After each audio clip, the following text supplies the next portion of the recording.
Just another day at Sunbelt Roofs, back on Tony's roof. We're getting this torn off down to the deck. You can see sometimes skylights can leak, so we're got to be very careful. Typical place on the lower side. We'll change some of this wood and get this sealed up so it doesn't happen again.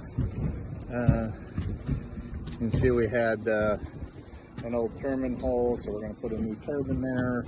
We got the satellite gone.